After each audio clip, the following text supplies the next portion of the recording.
రీసెంట్గా మన UP CM Yogi Adityanath గారు ఆవును జాతీయ జంతువుగా చేయాలి అని అంటే ఆయన ఏం చెప్పారంటే ఆవు మనకు తల్లితో సమానం, తల్లిని జాతీయ జంతువుగా ఎలా చేస్తాం, ఆవు అసలు జంతువే కాదు, తల్లిని జాతీయ జంతువుగా ఎలా ప్రకటిస్తామని ఆయన చెప్పుకుంటూ వచ్చారు. ये वही लोग हैं जो हमारी गौ माता को कह रहे हैं कि राष्ट्रीय पशु नहीं, अरे गौ माता तो स्वघोषित राष्ट्र माता है, उसको किसी को राष्ट्र माता घोषित करने की आवश्यकता. అయితే తల్లి అయినటువంటి ఆవు మనం దగ్గర సిటీస్లో చాలా ఆవులు కనిపిస్తూ ఉంటాయి. చెత్త చెదారాల్లో, పేపర్లు, ప్లాస్టిక్లో తింటా. మరి తల్లి అయినటువంటి ఆవు ఇలా చెత్తల్లో, పేపర్లు, ప్లాస్టిక్లో తింటూ ఉంటే మనం ఏసీ రూముల్లో హ్యాపీగా తింటూ ఉంటున్నాం. మరి దీని గురించి ఎందుకు ఎవరు పట్టించుకుంటలేరు? ఇదేనా తల్లికి మనం ఇచ్చే రెస్పెక్ట్, గౌరవం? ఇది కాదు కదా. చంపకుండా ఆపడమే కాదు, ఆపినా దాన్ని కూడా కాపాడుకుంటూ రావాలి కదా. 12 years నుంచి మన భారతదేశాన్ని పాలిస్తున్నది హిందూ బీజేపీ ప్రభుత్వమే. హిందూ బీజేపీ ప్రభుత్వమే రూలింగ్లో ఉన్నా కూడా ఆవును జాతీయ జంతువుగా ఎందుకు చేయడం లేదు? ఈ డౌటు ఆల్మోస్ట్ మనందరికి వస్తూ ఉంటుంది. ఆవును జాతీయ జంతువు చేయొచ్చు కదా అని. కానీ ఆవును జాతీయ జంతువు చేస్తే మన దేశ ఆర్థిక వ్యవస్థ అతలాకుతలం అయిపోతుంది. మన ఇండియన్ నేషనల్ యానిమల్ వచ్చేసి రాయల్ బెంగాల్ టైగర్. ఈ టైగర్ని 1973లో నేషనల్ యానిమల్గా డిక్లేర్ చేసినారు. సో ఈ టైగర్ని ఎందుకు నేషనల్ యానిమల్గా డిక్లేర్ చేసారంటే టైగర్ అనేది పవర్కి, స్ట్రెంగ్త్కి, గ్రేస్కి సింబల్ కాబట్టి టైగర్ని నేషనల్ యానిమల్గా 1973లో ప్రకటించారు. సో అప్పటి నుంచి ఈ టైగర్కి మన ఇండియా మొత్తం ఒక ప్రాపర్ రెస్పెక్ట్ ఇస్తుంది. అంటే టైగర్ని ఎవ్వరు కూడా చంపకూడదు, తినకూడదు, ఇలాంటి కొన్ని కఠినమైన రూల్స్ ఉంటాయి టైగర్ పట్ల. సో దానివల్ల టైగర్ జోలికి ఎవ్వరు కూడా వెళ్ళరు. దానికి ఎలాంటి రెస్పెక్ట్ ఇవ్వాలో అలాంటి రెస్పెక్టే ఇస్తారు.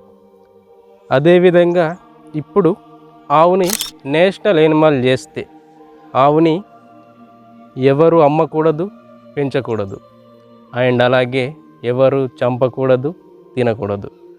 మేజర్గా మన దేశంలో ఆవుల్ని, గేదెల్ని పెంచేది మన హిందువులే. కాబట్టి ఆవుని జాతీయ జంతువు చేసినప్పుడు దాన్ని అమ్మకూడదు, పెంచకూడదు, కొనకూడదు, అమ్మకూడదు, పెంచకూడదు, చంపకూడదు, తినకూడదు, ఇలాంటి రూల్స్ అన్నీ వచ్చేస్తాయి. దాన్ని ప్రత్యేకంగా దానికి ఒక ఫ్రీడమ్ ఇచ్చేయాలి ఆవుకి మనం. సో దాని పట్ల ఎలాంటి ఆర్థిక లావాదేవీలు అనేవి చేయకూడదు. ఒకవేళ చేస్తే కఠినమైన చర్యలు తీసుకోబడతాయి. పోలీస్ కేసులు, స్టేషన్లో కేసులు బుక్ అవుతాయి.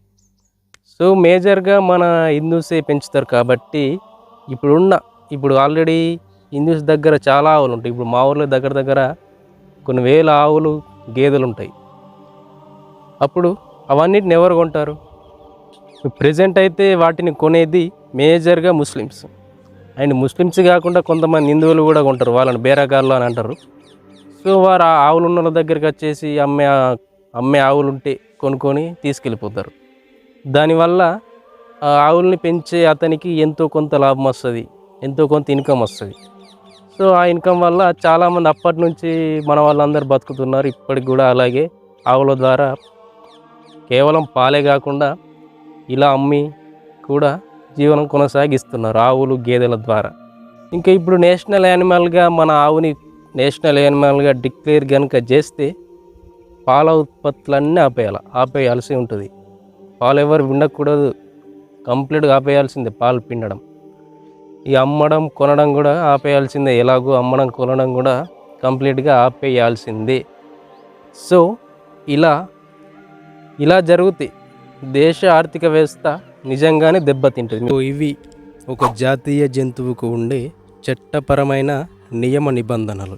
బట్ ఈ నియమ నిబంధనలు ఆవుకి వర్తించవు. ఎందుకంటే ఆవు మన దేశానికి ప్రధాన ఆదాయం కాబట్టి పాల ఉత్పత్తుల సరఫరాను ఆపివేయరు. వ్యవసాయ పనులకు యథావిధంగానే వినియోగించుకోవచ్చు. అండ్ అలాగే అమ్మకాలు కొనుగోలు కూడా చేసుకోవచ్చు. కానీ అక్రమ రవాణా చేయకూడదు. ఆవుల్ని చంపకూడదు, తినకూడదు. బీఫ్ ఎక్స్పోర్ట్ విదేశాలకు ఎక్స్పోర్ట్ చేయకూడదు. ఈ అంశాలను చట్టపరంగా కఠినంగా వ్యవహరిస్తుంది గవర్నమెంట్. అయితే ఇక్కడే ఉంది అసలు ట్విస్ట్. ఎందుకంటే బీఫ్ ఎక్స్పోర్ట్లో మన దేశం 4వ స్థానంలో ఉంది. సో బీఫ్ ఎక్స్పోర్ట్ అంటే ఆవు కాదు గేదె అని చాలామంది అంటూ ఉంటారు. సో బీఫ్ అన్నప్పుడు గేదె అయినప్పుడు మరి ఆవును జాతీయ జంతువుగా ఎందుకు చేయట్లేదు? ఆవు మాంసం అయితే కాదు కదా, గేదె మాంసం అయినప్పుడు ఆవును జాతీయ జంతువు ఎందుకు చేయట్లేదు మరి? సో ఇక్కడ ఆవు మాంసం కూడా బీఫ్ ఎక్స్పోర్ట్లో ఉంది అని అర్థమవుతుంది మనకు. సో ఆవును జాతీయ జంతువు చేస్తే అది కంప్లీట్గా బ్యాన్ అయిపోతుంది. ఒక్క ఆవు వల్ల మనకి ఇన్ని రకాల లాభాలు ఉన్నాయి.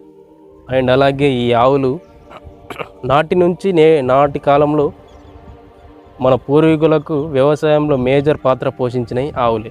ఎందుకంటే ఆ టైంలో ట్రాక్టర్లు లేవు, మిషనరీ ఫీల్డ్ తక్కువ, కాబట్టి వ్యవసాయ రంగంలో మేజర్ కీలక పాత్ర పోషించినవి ఆవులు. అదే ఆవులు లేకుంటే మనం ఈరోజు ఇలా బ్రతుకునే వాళ్ళమే కాదు. కాబట్టి ఆవును గోమాతగా ఒక రెస్పెక్ట్ ఇచ్చుకుంటూ మన వాళ్ళు ఇన్ని రోజులు రెస్పెక్ట్ ఇచ్చుకుంటూ వచ్చారు. ఇప్పటికీ మనం రెస్పెక్ట్ ఇస్తూనే ఉన్నాం ఆవులకు గోమాతగా. సో ఇంకా ఆవును నేషనల్ యానిమల్గా డిక్లేర్ చేస్తారా చెయ్యరా? ఎందుకు చేయట్లేదంటే నేను ఈ రీజన్స్ అని చెప్పుకుంటూ వచ్చాను ఎందుకు చేయట్లేరు అనే విషయం. ఇంకా చేస్తే ఏమవుతుంది అని కూడా ఈ వీడియోలో నేను చెప్పిన.